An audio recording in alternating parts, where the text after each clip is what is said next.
क्या आपने कभी सोचा है कि दुनिया इतनी तेजी से आगे बढ़ रही है, फिर भी ज्यादातर लोग आर्थिक दबाव, बढ़ती कीमतों और भविष्य की अनिश्चितता से क्यों जूझ रहे हैं? कल्पना कीजिए कि आप एक ऐसी दुनिया में जी रहे हैं जहां तकनीक हर दिन चीजों को सस्ता, तेज और बेहतर बना रही है। आपका स्मार्टफोन पहले से कहीं अधिक शक्तिशाली है, इंटरनेट ने पूरी दुनिया को आपकी उंगलियों पर ला दिया है और आर्टिफिशियल इंटेलिजेंस इंसानों के कई कामों को मिनटों में पूरा कर रही है। लेकिन इसके बावजूद घरों की कीमतें बढ़ रही हैं, शिक्षा महंगी होती जा रही है और आम इंसान को लगता है कि वह आर्थिक रूप से पीछे छूट रहा है। कभी सोच है आखिर ऐसा क्यों हो रहा है? यही सवाल द प्राइस ऑफ टुमारो में हम आपको समझाने वाले हैं, जिसे बहुत कम लोग समझा पाते हैं।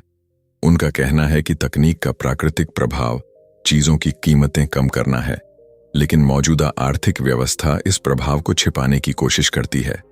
यह किताब सिर्फ पैसे, अर्थव्यवस्था या तकनीक की बात नहीं करती, यह उस भविष्य की बात करती है जो हमारी सोच से कहीं ज्यादा तेजी से हमारे सामने आ रही है। लेकिन इसके साथ बड़े बदलाव भी होंगे, जहां कुछ लोग इन बदलावों का लाभ उठाएंगे, जबकि कुछ लोग पुराने विचारों से चिपके रहकर संघर्ष करेंगे। दोस्तों, इस ऑडियो बुक में हम जानेंगे कि तकनीक कैसे दुनिया को बदल रही है, क्यों मौजूदा आर्थिक मॉडल दबाव में है और आने वाले वर्षों में सफलता पाने के लिए हमें अपनी सोच को कैसे बदलना होगा। तो तैयार हो जाइए एक ऐसी यात्रा के लिए जो आपके पैसे, भविष्य और पूरी दुनिया को देखने के नजरिए को हमेशा के लिए बदल सकती है। दोस्तों, आगे बढ़ने से पहले वीडियो को एक लाइक और हमारे YouTube चैनल बुक वाला माइंड को सब्सक्राइब जरूर करें और वीडियो को शेयर करना ना भूलें। आपका स्वागत है द प्राइस ऑफ टुमारो की इस रोमांचक यात्रा में। तो शुरू करते हैं। चैप्टर 1, आने वाले कल की असली कीमत क्या। दोस्तों, आपने कभी ऐसा महसूस किया है कि आप पहले से ज्यादा मेहनत कर रहे हैं, लेकिन फिर भी जिंदगी पहले जितनी आसान नहीं लगती? सुबह उठते ही फोन पर बैंक बैलेंस देखना, महीने के खर्चों का हिसाब लगाना और फिर मन में यह सोचना कि आखिर पैसा इतना जल्दी खत्म कैसे हो जाता है। कल्पना कीजिए एक ऐसे व्यक्ति की जिसका नाम अनिल है। कुछ साल पहले जब उसकी पहली नौकरी लगी थी, तब उसे लगा था कि अब जिंदगी आसान हो जाएगी, हर महीने सैलरी आएगी, कुछ बचत होगी और धीरे धीरे उसके सारे सपने पूरे हो जाएंगे। हर साल उसकी सैलरी बढ़ी, लेकिन उसके साथ साथ घर का किराया भी बढ़ गया, खाने पीने का खर्च बढ़ गया, गाड़ी का खर्च बढ़ गया और सबसे अजीब बात, जितना ज्यादा वह कमाने लगा उतना ही ज्यादा उसे पैसों की चिंता होने लगी। क्या यह सिर्फ अनिल के साथ हो रहा था या फिर शायद हमारे साथ भी हो रहा है? हम बचपन से सुनते आए हैं कि अगर अर्थव्यवस्था बढ़ रही है, तकनीक आगे बढ़ रही है और दुनिया विकसित हो रही है, तो लोगों की जिंदगी आसान होनी चाहिए।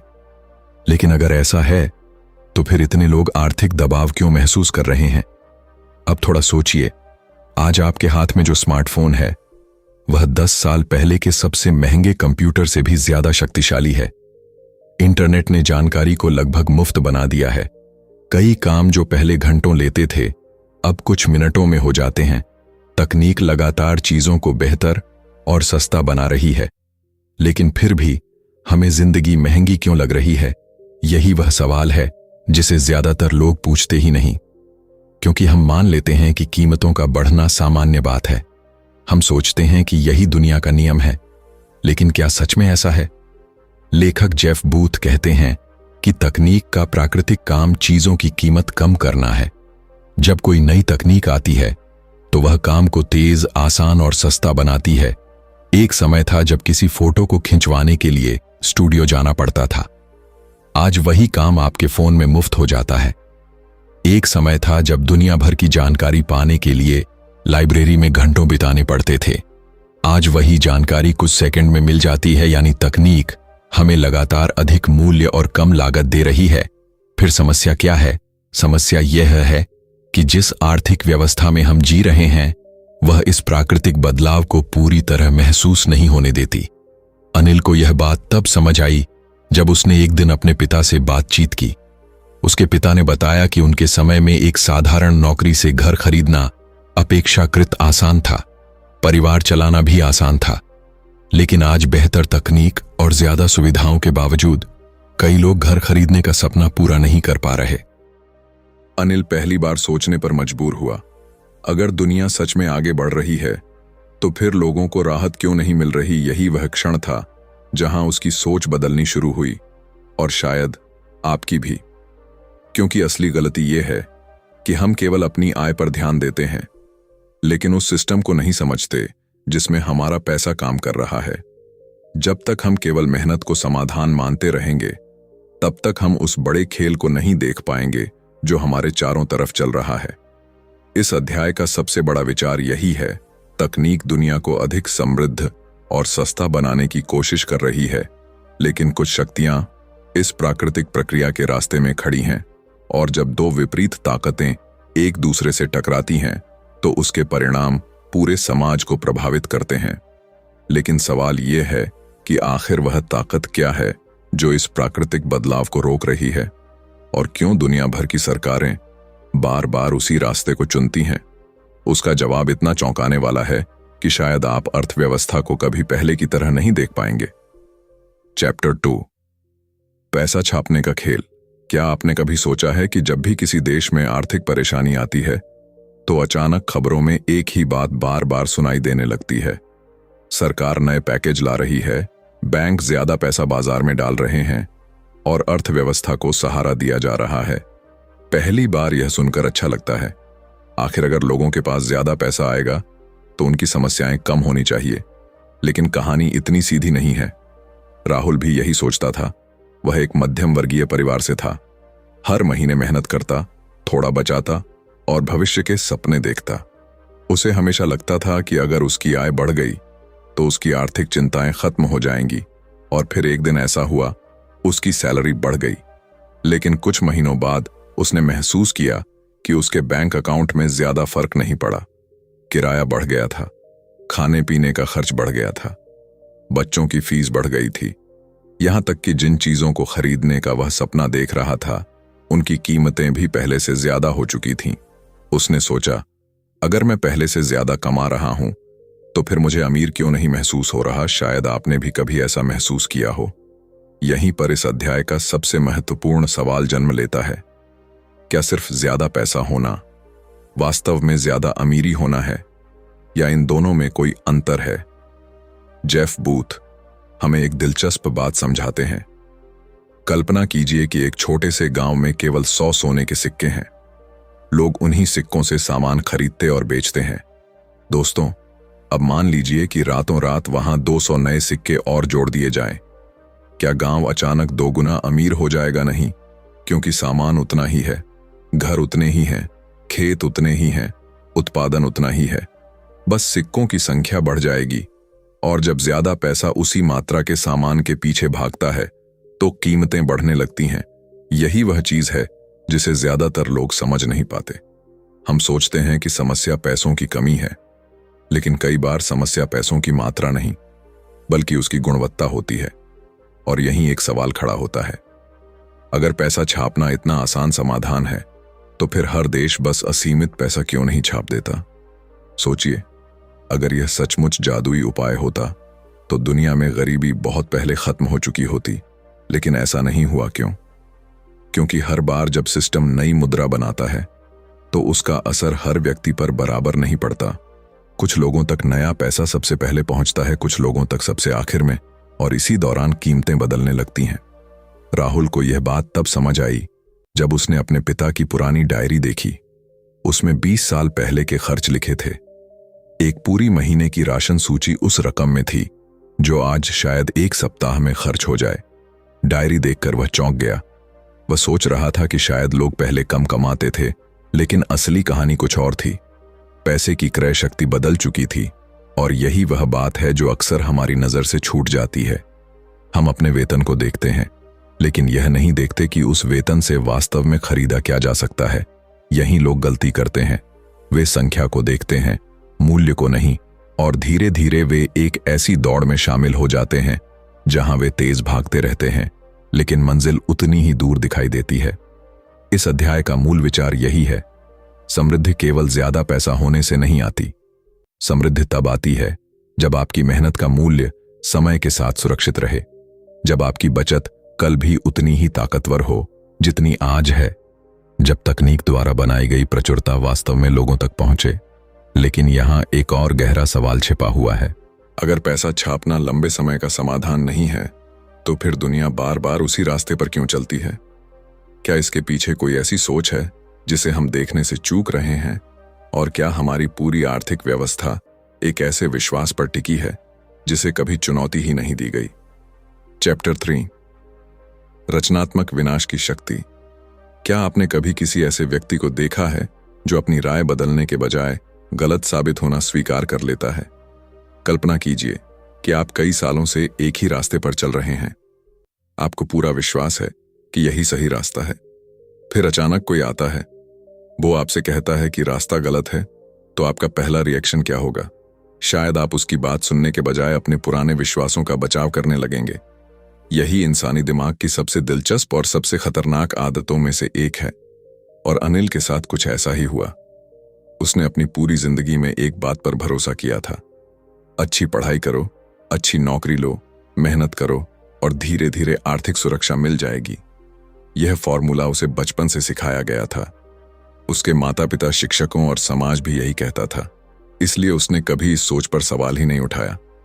लेकिन एक दिन उसने महसूस किया कि उसके कई दोस्त जो उससे कम पढ़े लिखे थे, डिजिटल बिजनेस और नई तकनीकों की मदद से उससे कहीं आगे निकल चुके थे। ये देखकर वह बहुत परेशान हो गया। उसे लगा कि शायद किस्मत खराब है, शायद समय खराब है, शायद दुनिया बदल गई है। और सच तो यही था, दुनिया बदल चुकी थी। लेकिन अनिल का सोचने का तरीका नहीं बदला था। और यहीं एक सवाल पैदा होता है, अगर दुनिया बदलती रहती है तो हमारी सोच अक्सर पीछे क्यों रह जाता है? इंसान नई जानकारी से ज्यादा अपने पुराने विश्वासों से जुड़ा रहता है, क्योंकि पुराने विश्वास हमें सुरक्षा का एहसास देते हैं। जब कोई नई बात हमारे विश्वासों को चुनौती देती है तो हमें ऐसा लगता है जैसे हमारी पहचान पर हमला हो रहा हो। इसलिए हम अक्सर सच को नहीं बल्कि अपने पुराने विचारों को बचाने लगते हैं। सोचिए कितनी बार ऐसा हुआ है कि आपने किसी नई तकनीक, नए विचार या नए अवसर को पहले नजरअंदाज किया हो। कितनी बार आपने कहा हो, यह नहीं चलेगा, यह सिर्फ ट्रेंड है, हमेशा से ऐसे ही होता आया है। और फिर कुछ साल बाद वही चीज सामान्य बन गई। यही कहानी इतिहास में बार बार दोहराई गई है। जब इंटरनेट आया, बहुत लोगों ने उसे गंभीरता से नहीं लिया। जब ऑनलाइन खरीदारी शुरू हुई तो लोगों ने मजाक उड़ाया। जब स्मार्टफोन आए, कुछ लोगों को लगा कि यह सिर्फ अमीरों का खिलौना है। लेकिन धीरे धीरे वही चीजें हमारी जिंदगी का हिस्सा बन गईं। फिर एक दिन अनिल को महसूस हुआ कि समस्या बाहर नहीं, भीतर थी। दुनिया बदल रही थी, अवसर बदल रहे थे, नियम बदल रहे थे, लेकिन उसकी सोच अब भी अतीत के नक्शे पर चल रही थी। और जब तक सोच नहीं बदलती, भविष्य दिखाई नहीं देता। और शायद हम सब कभी ना कभी यही गलती करते हैं, हम भविष्य को समझने की कोशिश नहीं करते, हम सिर्फ अतीत को दोहराने की कोशिश करते हैं। यही इस अध्याय का मुख्य विचार है। दुनिया में सबसे बड़ी बाधा तकनीक नहीं होती, बल्कि सबसे बड़ी बाधा अक्सर हमारी अपनी सोच होती है। जब हम किसी विचार को सिर्फ इसलिए अस्वीकार कर देते हैं क्योंकि वह नया है, तब हम अपने ही विकास का रास्ता रोक देते हैं। इसका मतलब यह नहीं कि हर नई चीज सही होती है, लेकिन इसका मतलब यह जरूर है कि हर नई चीज को खुले दिमाग से देखना चाहिए। अनिल ने धीरे धीरे एक नई आदत बनाई। वह हर नए विचार को तुरंत स्वीकार नहीं करता था, लेकिन तुरंत खारिज भी नहीं करता था। वह पहले समझने की कोशिश करता था, और यही बदलाव उसकी जिंदगी में नए अवसर लेकर आया। क्योंकि कई बार सफलता उन लोगों को नहीं मिलती जो सबसे ज्यादा जानते हैं, सफलता उन्हें मिलती है जो सीखने के लिए तैयार रहते हैं। जब अनिल ने यह समझा तो उसे एहसास हुआ कि भविष्य का सबसे बड़ा खतरा बदलाव नहीं, बल्कि असली खतरा है। बदलाव के सामने आंखें बंद कर लेना।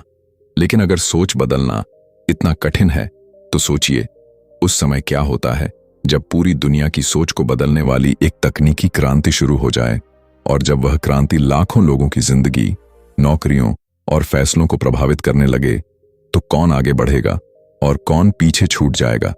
क्योंकि अब कहानी सिर्फ सोच की नहीं, तकनीक की रफ्तार की होने वाली है। चैप्टर 4, अलग सोच पाना इतना कठिन क्यों है? क्या आपको याद है जब आपने पहली बार स्मार्टफोन इस्तेमाल किया था? शायद उस समय आपको लगा होगा कि यह बस एक नया फोन है, कॉल करने, मैसेज भेजने और कुछ फोटो लेने के काम आएगा। लेकिन अगर उस समय कोई आपसे कहता कि एक दिन यही छोटा सा डिवाइस आपका बैंक बनेगा, आपकी दुकान बनेगा, आपका ऑफिस बनेगा, आपका कैमरा बनेगा। अनिल ने इसका असर अपने एक दोस्त के बिजनेस में देखा। उसका दोस्त एक छोटी दुकान चलाता था। वह सोचता था कि ऑनलाइन प्लेटफॉर्म उसकी बिक्री को प्रभावित नहीं करेंगे, ग्राहक हमेशा दुकान पर ही आएंगे। लेकिन कुछ ही वर्षों में लोगों की आदतें बदल गईं। अब ग्राहक मोबाइल से ऑर्डर कर रहे थे, कीमतें तुरंत तुलना कर रहे थे, समीक्षाएं पढ़ रहे थे, और वही दुकान जो कभी इलाके की सबसे लोकप्रिय दुकान थी, संघर्ष करने लगी। और यहां एक सवाल छिपा हुआ है, क्या तकनीक लोगों से अवसर छीन रही थी या नए अवसर पैदा कर रही थी? ज्यादातर लोग पहला हिस्से को जायद और दूसरे हिस्से को कम देखते हैं। जब भी कोई नई तकनीक आती है, कुछ पुराने तरीके खत्म होते हैं, लेकिन उसी समय नए रास्ते भी बनते हैं। समस्या यह है कि हमारा ध्यान अक्सर नुकसान पर जाता है, संभावनाओं पर नहीं। यही वजह है कि बहुत लोग बदलाव से डरते हैं। लेकिन इतिहास बताता है कि हर बड़ी तकनीकी क्रांति ने इंसानों की क्षमता को बढ़ाया है। पहिए से लेकर इंटरनेट तक, बिजली से लेकर आर्टिफिशियल इंटेलिजेंस तक, हर बार लोगों को लगा कि सब कुछ खत्म हो जाएगा, और हर बार दुनिया एक नए रूप में आगे बढ़ गई। दोस्तों, अगर इस किताब से आपको एक भी नई सोच मिली हो, अगर इस ऑडियो बुक ने आपके भविष्य को एक नए नजरिए से देखने पर मजबूर किया हो, तो इस वीडियो को एक लाइक जरूर करें, क्योंकि आपका एक लाइक हमें ऐसी ही बेहतरीन किताबें आप तक लाने की प्रेरणा देता है। और इस वीडियो को उन लोगों के साथ शेयर करें जो अपने भविष्य, पैसे और सफलता को लेकर गंभीर हैं। और अगर आप ऐसी ही दमदार बुक समरीज, ऑडियो बुक्स और लाइफ चेंजिंग आइडियाज सुनना चाहते हैं, तो अभी हमारे चैनल बुक वाला माइंड को सब्सक्राइब करें और बेल आइकॉन को दबाना न भूलें, क्योंकि अगली किताब में हम एक और ऐसे रहस्य का पर्दाफाश करेंगे जो आपकी सोच, आपके फैसलों और शायद आपकी पूरी जिंदगी बदल सकता है। तब तक सीखते रहिए, आगे बढ़ते रहिए, और याद रखिए, जो लोग आज सीखना बंद कर देते हैं वे कल पीछे छूट जाते हैं। धन्यवाद।